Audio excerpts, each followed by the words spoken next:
Telephone time. The Bell telephone system welcomes you to Telephone Time with the stories of John Nesbitt. How do you do, everyone? Our story this time is about a man's triumph over almost unbelievable odds. And yet our most important clues are not physical ones, but happen to be invisible. These can be seen, however.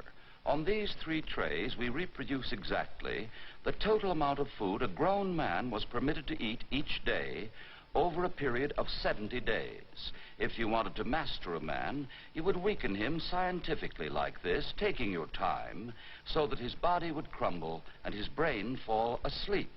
Unless, of course, he could rest most of the time. That would be nature's defense. In which case, you would keep waking him up or hold a light burning through his eyelids. Theoretically, after 70 days of this, you should be his master. Nevertheless, your man might still defeat you if throughout he had clung to our final clue, which I think quite proper to represent here as the cross. So we have named his story, I Am Not Alone. In the week of June 4th, 1951, there was published the picture of a dark-haired, rather handsome man, together with the review of a book he had written dealing with 70 days of his life in a prison. He was Polish, with the somewhat difficult name to pronounce of Stypulkowski. His record states that Stypulkowski and 15 other members of the Polish underground government who had fought for freedom throughout the war were invited to leave Poland and come to Moscow to be honored with a state luncheon there on March the 28th, 1945. And in their hideout cellar in Warsaw, the underground leaders starkly considered whether the invitation to lunch would mean Russian friendship or death. They want control of all Poland, and they intend to find some way of discrediting us so they may set up their own government openly in our place. But everybody knows that we have been fighting for Poland. How can they possibly discredit us? Suppose they accuse us of organizing sabotage behind their lines. Who in their senses would believe it? Who outside Poland understands the meaning of this force we face? Has anyone else anything to say? If not, then let's vote. Those in favor?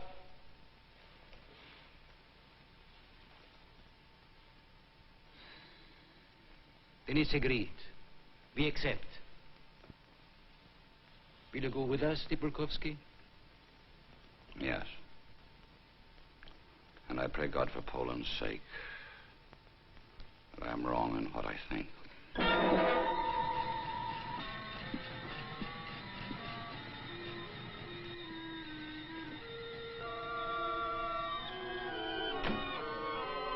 This is how the journey started. And this is how it ended.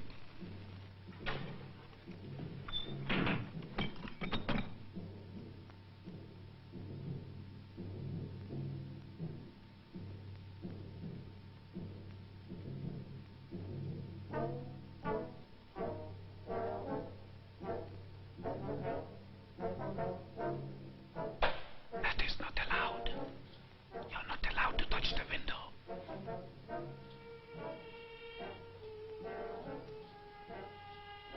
Why don't you speak up? You're not allowed to speak loudly.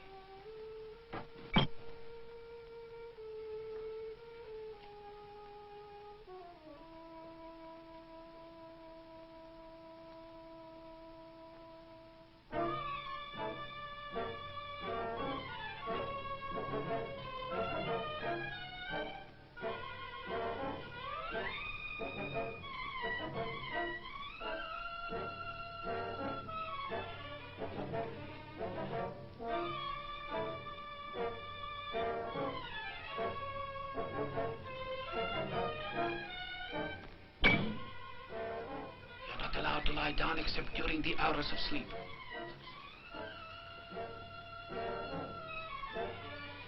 You're not allowed to do that. What are the hours of sleep? You're not allowed to talk loudly. Where's the luncheon I was invited to?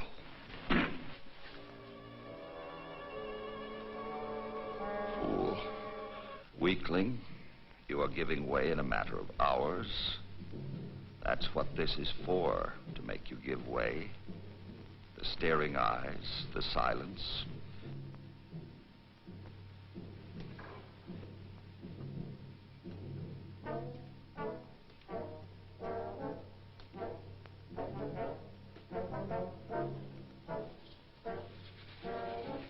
You're not allowed to hide your hands.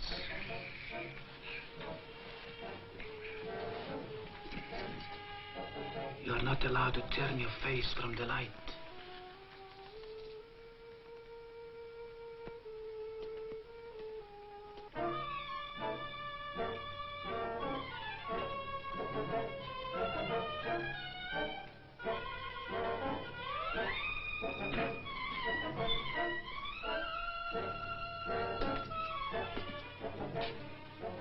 Get ready to see the Commissar.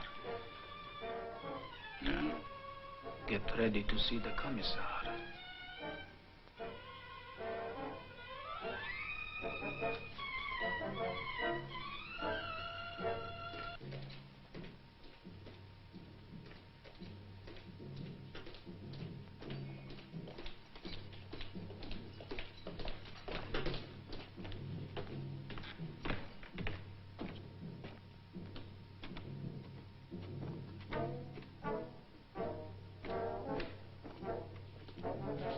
Number 778A.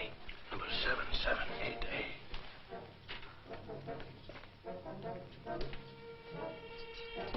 Number 778A.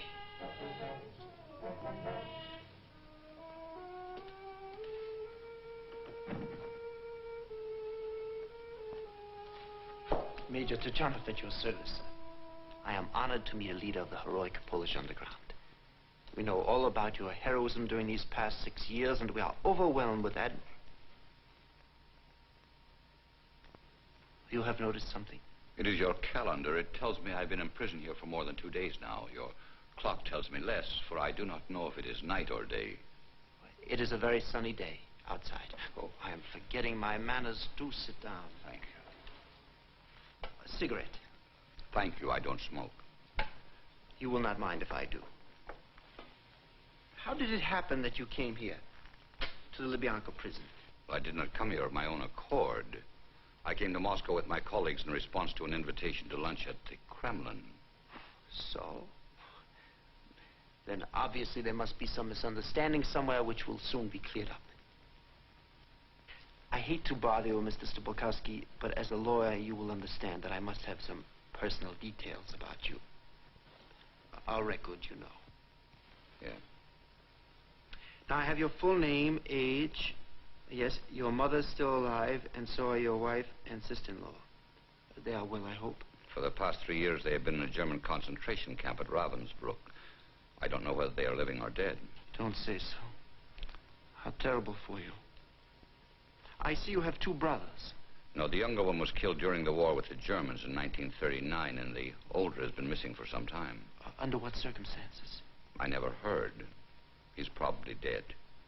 Tragic, tragic. And your son? Some friends were looking after him. When the liberating Soviet armies marched in...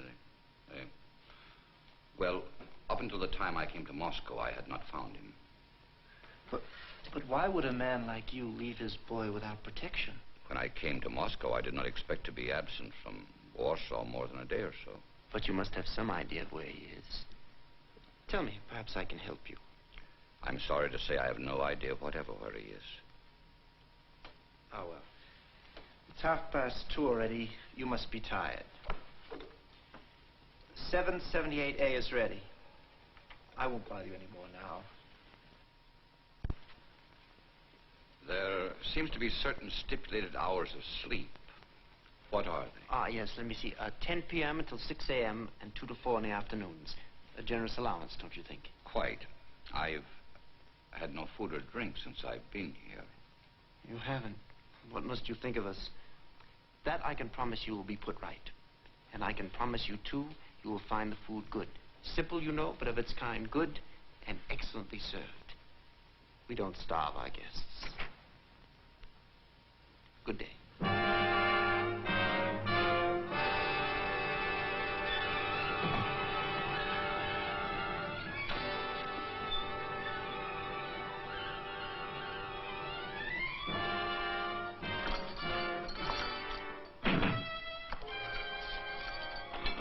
it wasn't so bad after all.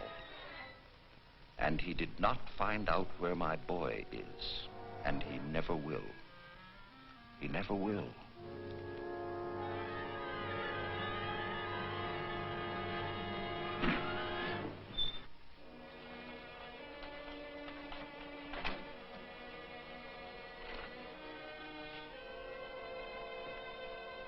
The good, simple food, excellently served, 2 pieces of freshly cooked bread and hot water. Luncheon, soup made of a fine quality cabbage leaf and the hot water. Dinner, 2 spoonsful of the finest quality ground oats and the hot water. As he promised, simple but good and excellently served.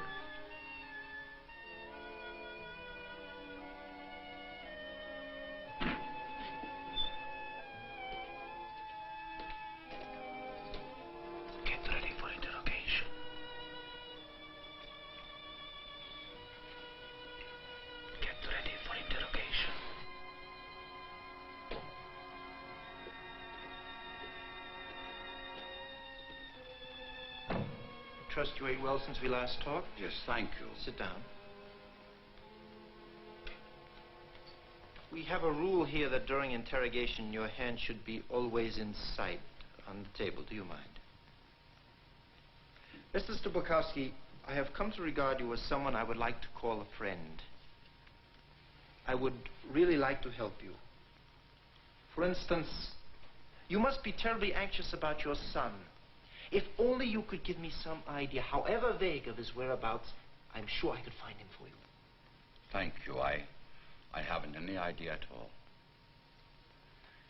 Well, then about these activities of yours said to be hostile to the Soviet Union, maybe I can help you there.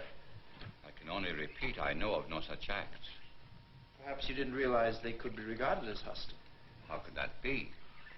All my efforts have been concentrated in fighting Germany. Let's get at it this way, then. Suppose you give me a detailed account of everything you did do. After all, we may be wrong in this charge, and if so, we would like to clear up the whole misunderstanding. But I beg of you, for your sake, not to try to deceive us. If you are reticent, how can I help but think that you have something to hide? Let's clear it up. Be frank!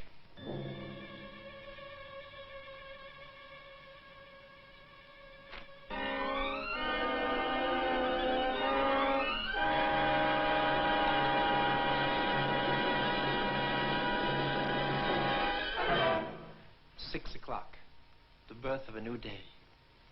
How happy I would be to think that you were going out into its life and light a free man.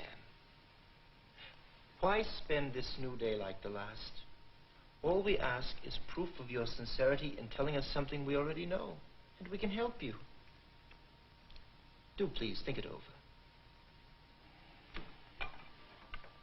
Are you quite sure you won't let us help you find your son? He may be in danger. How can I when I don't know where he is? 778A is ready.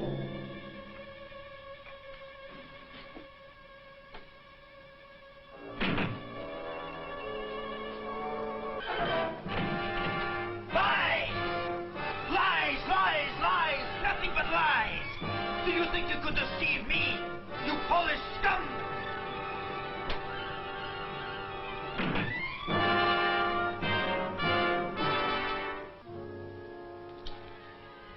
Been a long day.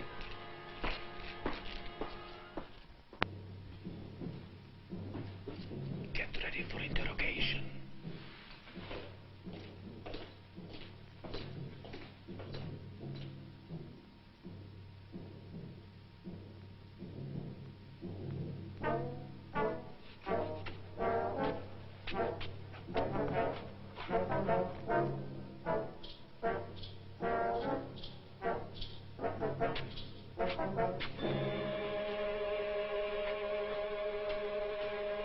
No instrument of torture yet.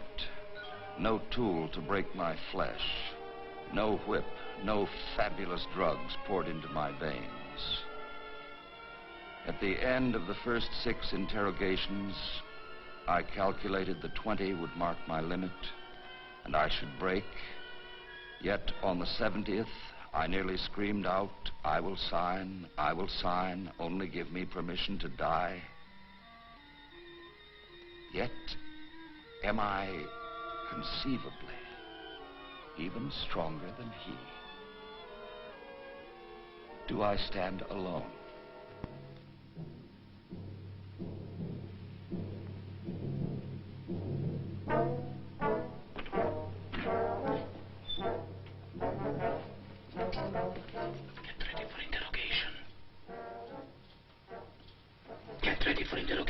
You can feel drunk on hot water, warm all through you, like fire.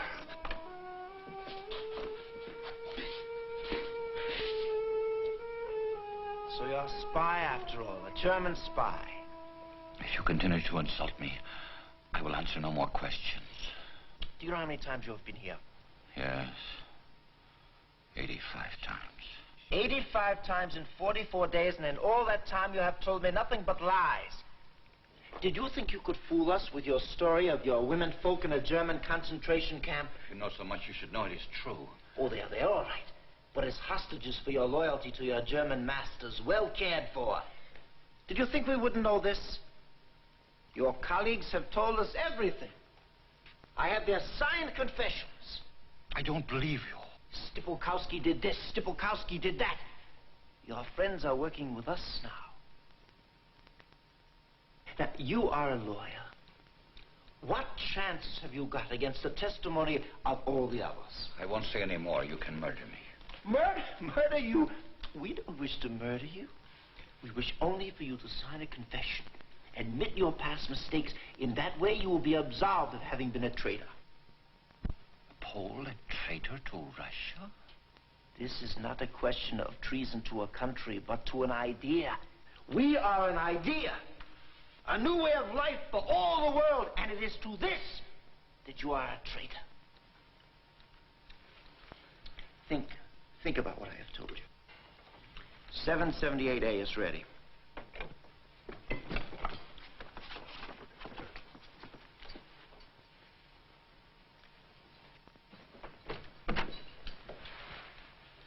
Well? Not yet. I've tried every known means. If he has not lied to me, he has a prodigious memory. I have not missed a chance to trip him up. He is unusual, very gifted. I have never known anyone quite like him. You mean he is, shall we say, invulnerable? No, we know better than that. I have just sent him away more broken than I have ever seen him. For the first time, I have seen him afraid. And when they are afraid, they crumble. No man is invulnerable. Praise the Lord is with thee. Blessed art thou among women, and blessed is the flesh of thy womb, Jesus. Holy Mary, Mother of God, pray for us sinners now and at the hour of our death.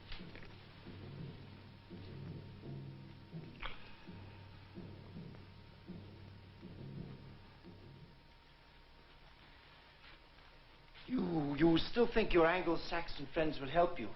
They have already forgotten you. Why should they bother about one man? I know what you're waiting for. You are hoping you will hold out longer than I. But you are mistaken. I am the stronger, do you hear? I am the stronger. You said I was lying before. Look at these. They are your colleagues' confessions. You know their signatures. Look at them. Examine them.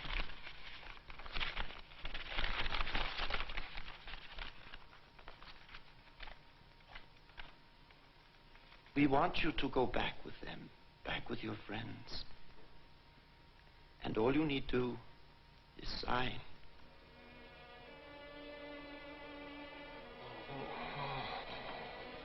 What are you, one man against so much? Who cares anyhow if you do sign? Give in and end it all. All you need do is sign your name. Sign. Sign your name. All you need do is sign Sign your name.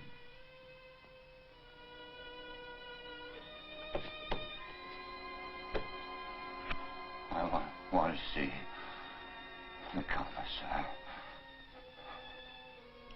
You have asked to see the commissar.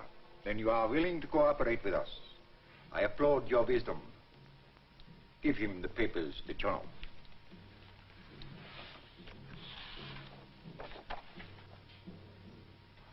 Here.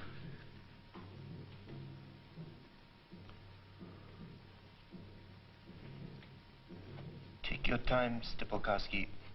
Read it carefully before you sign.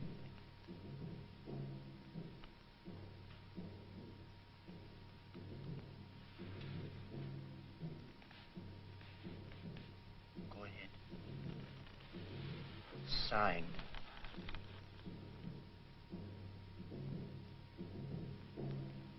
And so many Poles have died. Modestly, quietly, decently. What right have I? I have no right to give in. I will not sign. What are you saying? You must sign. There. Just the 2 words of your name, and it is over. You must confess. You must. I will never confess. Take him away! Take him away!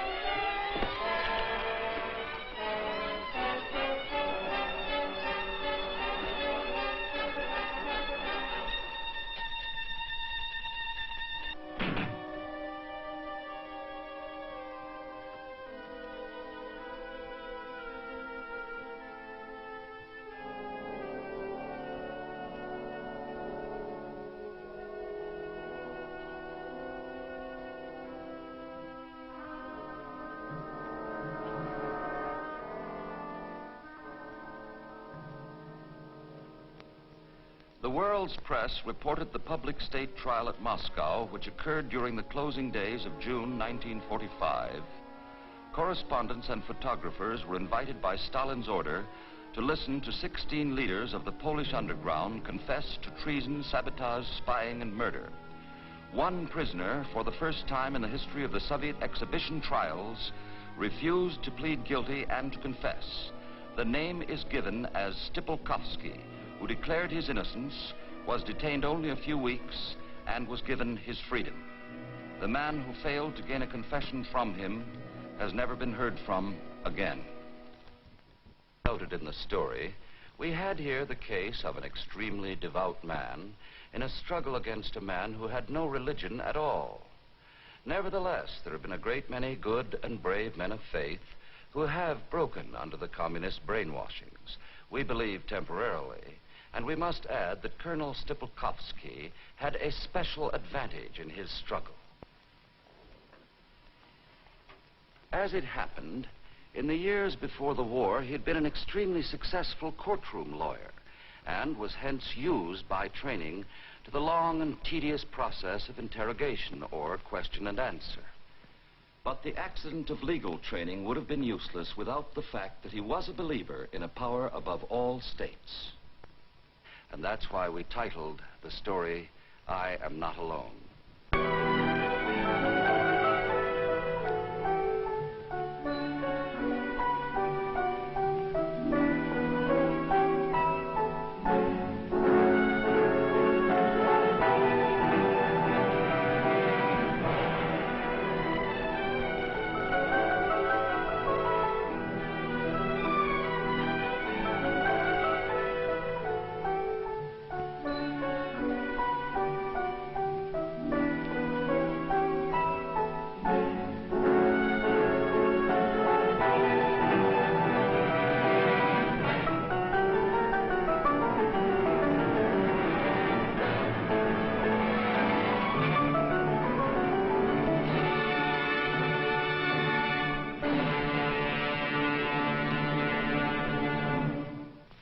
Join us at telephone time next week.